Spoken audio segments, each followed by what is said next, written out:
ಸಮನ್ನ ರಾಜ್ಯದಲ್ಲಿ ಬಾಲಕನಿಗೆ ಕನ್ಯಾ ಮುಡುಕಿ ಬಾಲಕನಿಗೆ ಒಪ್ಪುವಂತ ಕನ್ಯಾವನ್ನು ತರಬೇಕು. ಬಾಲಕನಿಗೆ ಇಂದಿಗೆ 12 ವರ್ಷವೂ ನಡೆಯುವುದು. ಚಿಕ್ಕತನದಲ್ಲಿ ಲಗ್ನವನ್ನು ಮಾಡಿ ಹಕ್ಕರು ನೋಡಬೇಕೆಂಬ ಕುಲತೆಯನ್ನ ಮನದಲ್ಲಿರುವುದು. ಶ್ರೀ ಗುರು ಸಿದ್ದೇಶ್ವರನ ಅಂತಃಕರಣದಿಂದ ತರಳಿರೇ ಮಾವ ಈ ದಿನ ಮಳಿ ಪ್ರಭಾವ ಮಾಡದೆ ಹೇಳುವಂತವರಾಗಿರಿ.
ಅದು ಏನೆಂದರೆ ಇಲ್ಲಿ ಬಲರಾಮನು ಪಕ್ಷಪಾತನಾಗಿದ್ದಾನೆ. ಆದ್ದರಿಂದ ಹಿಂದಿನ ದಿನವೇ ದ್ವಾರಕೆಗೆ ಹೋಗಿ ಬಲರಾಮನ ಕಂಡು ಮಾತನಾಡಿಸಿ ಕನ್ಯಾಮ ನೋಡಿ ಸಾಂಗೋಪಂಗವಾಗಿ ಕ್ಷೇಮ ಲಾಭಗಳನ್ನು ವಿಚಾರ ಮಾಡಿ ಮುಂದಿನ ಕಾರ್ಯಕ್ಕೆ ಯೋಜನೆಯನ್ನು ಮಾಡಬಹುದೇ ರಾಜ ಸಾಧುಗುಣ ತೇಜ. ಹೇ ಮಾವನಾದ ಸುಖನೇ, ನಿಮ್ಮ ವಚನದ ರಚನೆಗಳನ್ನು ಕೇಳಿ ನನ್ನ ಮನಸ್ಸಿಗೆ ಬಹಳ ಆನಂದವಾಯಿತು. ನಿಮ್ಮಂತ ಮಾವನವರ ಅನುಗ್ರಹ ಎನ್ನಲ್ಲಿ ಸಂಪೂರ್ಣ ಇರಲಕ್ಕಾಗಿ ನನಗೆ ಬಂದ ಭಯದಾವದು. ಜಾಗ್ರತೆಯಿಂದ ದ್ವಾರಕೆಗೆ ತರಬೇಕಾಗಿ ಕಾಳಿಂಗಪುರ ಅಧ್ಯಕ್ಷ ಮುಂದಾದ್ರೆ ಕೇಳುವಂತಹದ್ದು ನಾವು ತಡ ಮಾಡದೆ ಹೇಳುವಂತವರಾಗಿರಿ.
ನಿಮ್ಮ ಮನಸ್ಸಿಗೆ ಸರಿ ಬಂದ ಪಕ್ಷದಲ್ಲಿ ಬಲರಾಮನೊಡನೆ ಕನ್ಯದ ವಿಷಯ ಕೇಳುವುದೇನೆಂದರೆ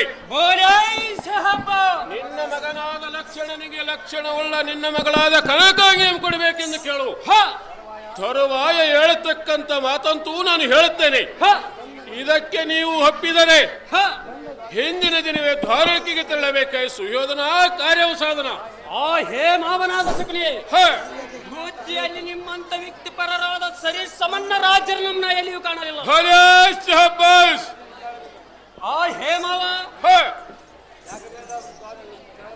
ಜಾಗ್ರತೆಯಿಂದ ದ್ವಾರಕೆಗೆ ತೆರಳಬೇಕಾಗಿ ಕಾಳಿಂಗಪುರ ಅಧ್ಯಕ್ಷರೇ. ಆ ಹೇ ಕೌರವೇಂದ್ರ, ಮುಂದಾರೆ ಹೇಳ್ತೀನಿ, ಮಾಡದೆ ಹೇಳುವಂತವರಾಗಿರಿ.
ನಿಮ್ಮ ತಾತನಾದ ಭೀಷ್ಮನು ನಿಮ್ಮ ಮಾತಿಗಾದ ಧೃತರಾಷ್ಟ್ರನು,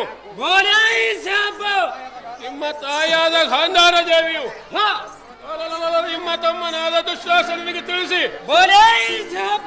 ಅವರ ಅನುಮತಿಯ ಪಡೆದು ದ್ವಾರಕೆಗೆ ಪ್ರಯಾಣ ಮಾಡಿದರೆ ಶ್ರೀ ಗುರು ಸಿದ್ದೇಶ್ವರನ ಮೆಚ್ಚುನು ಕಂಡಿಯ ರಾಜ ರವಿಕೋಟ ತೇಜ. ಹೇ ಮಾವನಾದ ಸಕನೇ, ನಿಮ್ಮ ಆಜ್ಞೆಗೆ ಪ್ರತಿ ಉತ್ತರ ಉಂಟೆ. ಅಗ್ರದಿಂದ ದ್ವಾರಕೆಗೆ ತೆರಳಬೇಕಾಗಿ ಕಾಳಿಂಗಪುರ ಅಧ್ಯಕ್ಷರೇ. ರಾಜೇಂದ್ರ, ಹೇ ಕಡುಗಲಿ ಎಂಬ 8 ರಾಜ್ಯರೊಳ ಗಂಡ ನೆನೆಸಿದ ಕರ್ಣ ಕದನದಲ್ಲಿ ದುರಿನ ಈಗೋ ಈ ಮಾವನಾದ ಸಕುನಿಯ ವಚನದ ರಚನೆಗಳನ್ನು ಕೇಳಿದೆಯ. ದ್ವಾರಕೆಗೆ ಮಾರ್ಗಿ ಬಲರಾಮನ ಮಗಳಾದ ಕನಕಾಂಗಿಯನ್ನು ಕೇಳಬೇಕೆಂದು ನಿಶ್ಚಯಿಸಿರುವನು. ಇದಕ್ಕೆ ನಿನ್ನ ಮನಸ್ಸಿನ ತಾತ್ಪರ್ಯವೇನು ಹೇಳಬೇಕಾಗಿ ರವಿನಂದನ. ಆ ಹೇ ಕೌರವೇಂದ್ರ, ಇನ್ನು ವಚನವನ್ನು ಕೇಳುವಂತಹ ತಡ ಮಾಡಿದ ಹೇಳುವಂತವನು.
ಚಂದ್ರನಾದ ಭಾನುಮತಿ ಪ್ರಿಯ ಗಿಳಿಜನ ಶ್ರೀಯೋ, ದ್ವಾರಕೆಗೆ ಹೋಗಿ ಶ್ರೀ ಬಲರಾಮನಂ ಕಂಡು ಕನ್ಯಾಮಣಿಯಂ ಕೇಳಿದರೆ ಕುಡಲಾರನ ಸಂಶಯಂ ಬಿಡು ಬಿಡು. ಏಕಚಕ್ರಾಧಿಪತಿಯಾದ ನಿನಗೆ ಕನ್ಯೆಯಂ ಕೊಡದವರದಾರು. ಜಾಗೃತಿಯಿಂದ ದ್ವಾರಕೆಗೆ ತೆರಳಬೇಕೆ ರಾಜ ಸಾಂದ್ರಗುಣ ತೇಜ.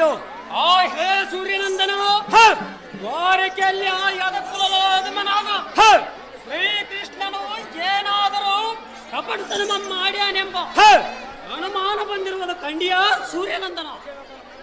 ಆ ಹೇ ಕೌರವರಾಯನ ವಚನವನ್ನು ಕೇಳುವಂತಾತನಾಗು. ಅನುಮಾನದ ಹೇಳುವಂತವನಾಗು.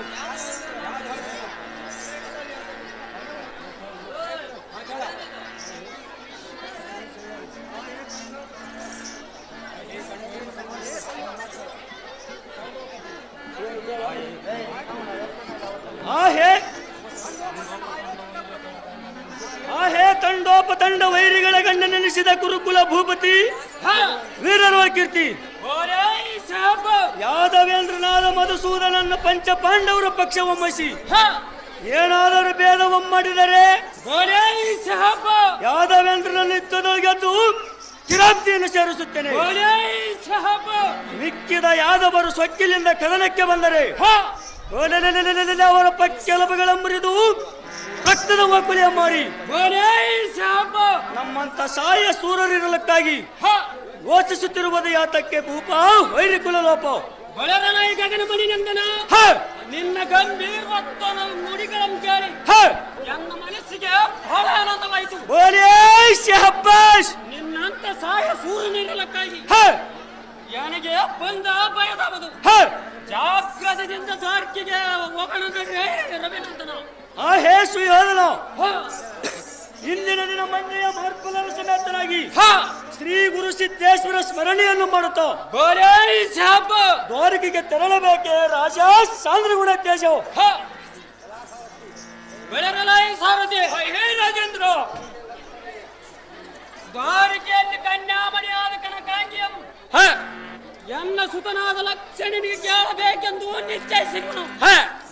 ಜಾಗ್ರತೆಯಿಂದ ರತ್ನ ಖಚಿತವಾದ ರಥಕ್ಕೆ ಅತಿಯೋಗವುಳ್ಳ ಕುದುರೆ ಎಂಬುದು ಮತ್ತು ಛತ್ರಿ ಚಾಮರಗಳ ಬಿಡಿಸುವಂತ ಸಂಭ್ರಮದ ದ್ವಾರಕೆಗೆ ರಥವನ್ನು ಮಾಡುವಂತವನ ಯಾಕಾಗಲ್ಲದ ರಾಜೇಂದ್ರ.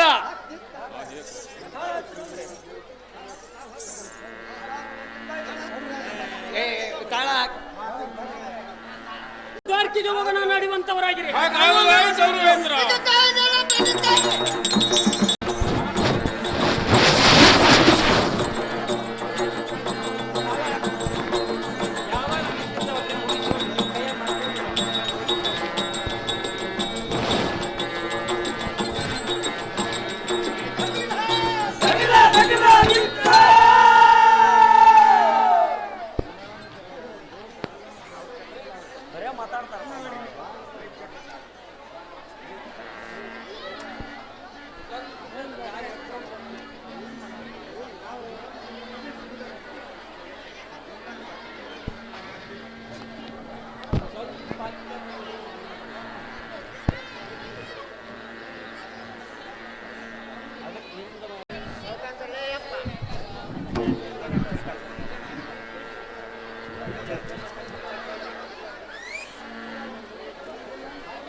ಬಂದವರಿಗೆ ದಾರಿಯೊಂದು ಕೇಳುವೆನು.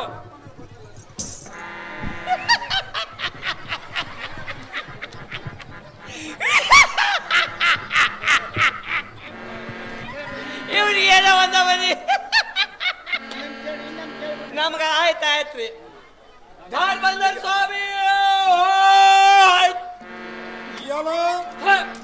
ಒಡವಿಯೋ ಸಡಗರ ಮಾದ ದೃಢತರ ಬಲಾಢ್ಯನೆಂದು ಲೋಕವಂದಿತನಾಗಿ ವಜ್ರ ವೈಢೋರ್ಯ ಗೋಮೇಧಿಕ ಪುಷ್ಯರಾಗ ಮರಗದ ಮಾಣಿಕ್ಷಾದಿ ನವರತ್ನ ಖಚಿತವಾದ ವಜ್ರ ಮಂಟಪಕ್ಕೆ ಬಂದ ಬಲ ವಿಗ್ರಹನಂ ಧಾರನ್ನು ಕೇಳಬಲ್ಲಿ ಆ ಸೇವಕ. ವನವಾಸದ ನಂತರ ಸಿಕ್ತಂತ್ರಿ ರಾಮಚಂದ್ರ ಪಟ್ಟ, ವಯೋವೃದ್ಧನಾದ ಮೇಲೆ ನನಗೆ ಸಿಕ್ತ್ರಿ ಸಾರಥಿ ಪಾತ್ರ. ನನಗೆ ಸಾರಥಿ ಸಾರಥಿ ಅಂತಾರೆ ದೇವ. ತಮ್ಮ ನಾಮಾಂಕಿತವನ್ನು ಚೆನ್ನಾಗಿ ಹೇಳುವಂತರಾಗಿರಿ. ಎಲ ನೀನು ಸಾರಥಿಯ, ನಿನ್ನ ಶೌರ್ಯ, ಧೈರ್ಯ, ಚಾತುರ್ಯ, ಗಾಂಭೀರ್ಯ ಬೋಲೆ